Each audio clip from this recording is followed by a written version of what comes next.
Bonjour, bienvenue à une nouvelle capsule Histoire de Saints, où aujourd'hui nous allons faire connaissance avec Louise de Marillac. Qui est Louise de Marillac en quelques mots?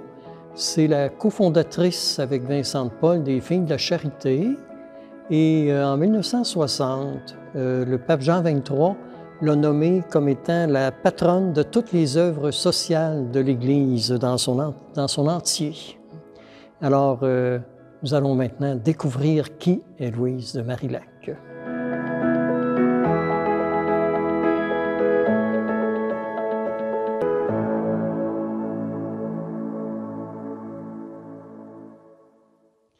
Louise de Marillac a vécu au XVIIe siècle, puis elle est issue d'une famille très noble et très chrétienne par son côté paternel. Son grand-père était contrôleur général des finances de l'État sous les règnes de Louis XIII et Louis XIV. Et il a eu 12 enfants. Parmi ceux-ci, il y en a 3 qui sont devenus avocats pour le gouvernement. Il y en a 6 qui sont devenus prêtres, dont un est devenu l'archevêque de Vienne et l'autre est devenu évêque de Rennes. Et il y a une fille qui est rentrée chez les dominicaines au couvent de Poissy.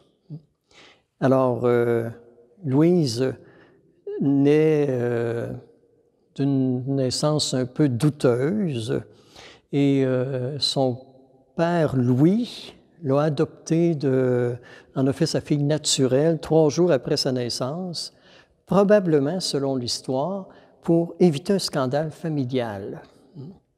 Alors, Louise n'a aussi jamais connu sa mère. Et semblerait-il, elle n'en a jamais parlé, mais semblerait-il qu'elle serait décédée en donnant la vie à Louise.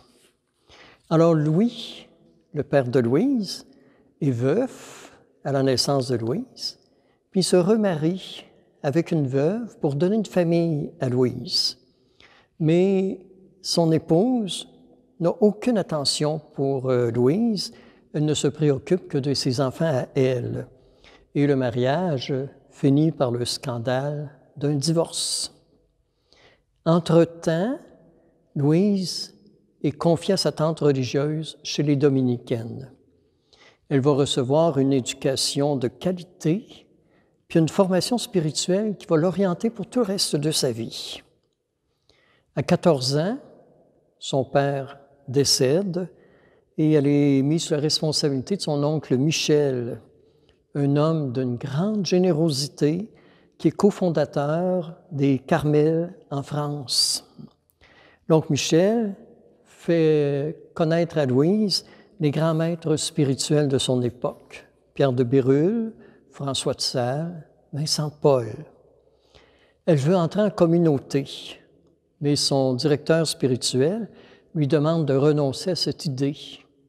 Il lui dit « Dieu a d'autres vues sur vous, je ne sais pas lesquelles, mais il faut lui faire confiance. » Alors, son oncle Michel, comme on ne lui conseille pas d'entrer en communauté, lui fait vivre un mariage obligé qu'on appelait à l'époque.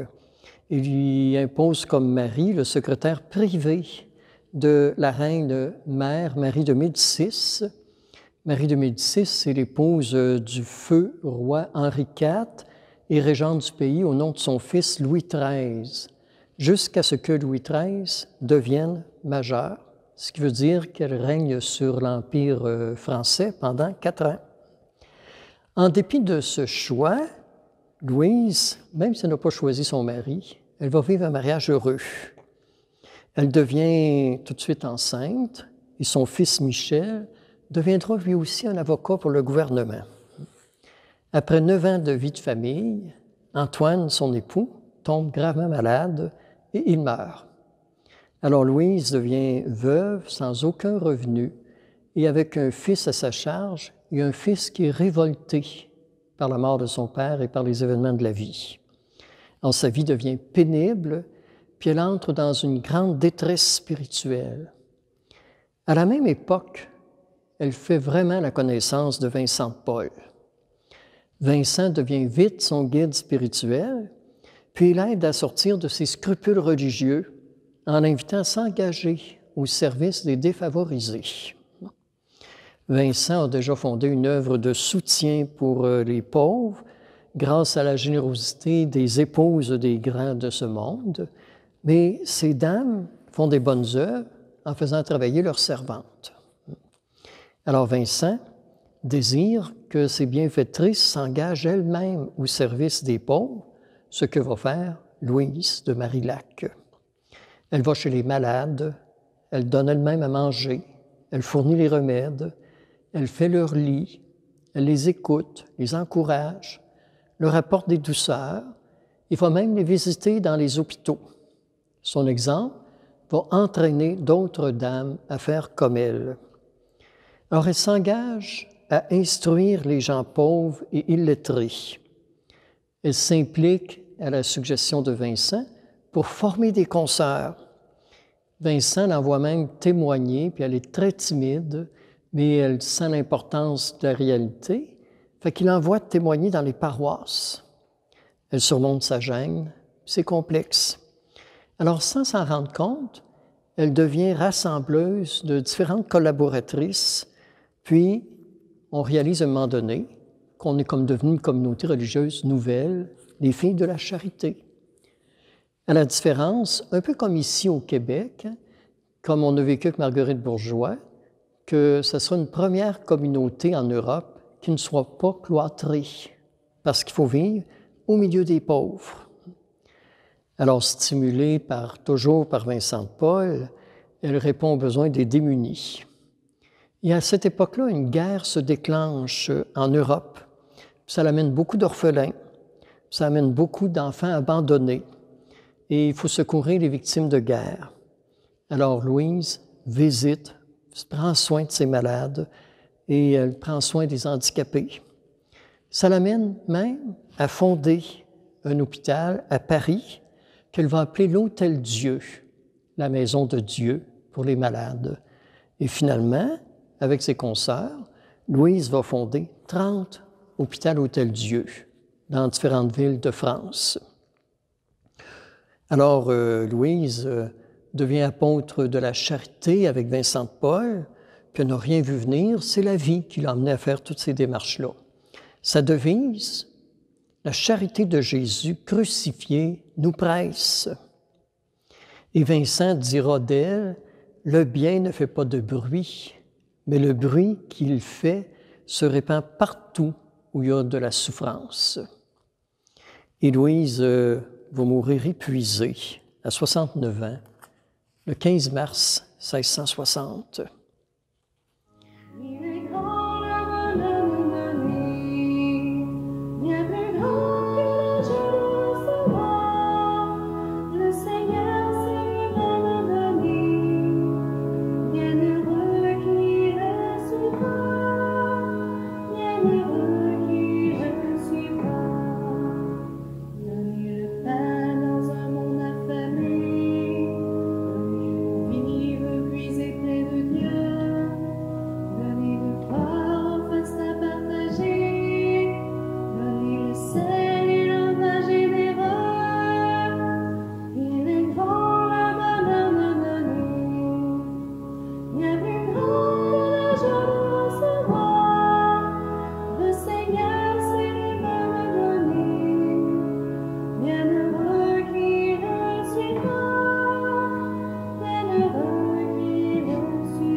Quelques années avant sa mort, Louise accueille chez les Filles de la Charité une princesse polonaise qui l'a connue et qui, aussitôt couronnée reine de Pologne, fait appel à Louise pour avoir des filles de charité en Pologne. Et c'est là que va se répandre partout à travers le monde les filles de charité, avec leur charisme très particulier. Il y en a eu ici au Québec, à Sherbrooke, on en a eu dans le diocèse. C'est les filles de Louise de Marillac et de Vincent de Paul qui ont fondé, entre autres, les hôpitaux d'Asbestos, ou de Val-des-Sources maintenant, et de Quaticook. Et ces filles de la charité-là étaient des femmes extraordinaires. Moi, j'en ai connu personnellement, quelques-unes. Puis je suis allé chez elles, puis elles vivaient vraiment chez elles dans la stricte pauvreté. Et j'étais très édifié par ces religieuses-là. On n'en a plus, malheureusement, dans le diocèse. Elles ont quitté, le dernier point de service qu'elles avaient chez nous était à Quaticook. Elles ont quitté autour de 2012-2013. Alors, je conclus avec Vincent de Paul qui disait « Avoir la tête tranchée, c'est un mal qui passe vite, mais se donner toute sa vie au service des pauvres, dans le martyre de la charité et de la vie simple et humble, est beaucoup plus méritoire. » Alors, telle est la vie de Louise de Marillac, telle est la vie des filles de la charité, fondée par Louise et Vincent de Paul. Alors, ces femmes-là méritent toute notre admiration. Et Louise n'a pas eu la vie facile, mais à travers tout ce qu'elle a vécu de difficile, elle a découvert le secret pour aider les gens qui en arrachent dans la vie. Et c'est ce qu'elle a voulu être, un réconfort pour tous ces gens-là toute sa vie. Merci. Je suis heureux de vous avoir permis de découvrir une autre sainte qui mérite toute notre attention dans cette chronique de capsule Histoire de Saints. Bonne journée, au plaisir de se revoir dans une prochaine capsule.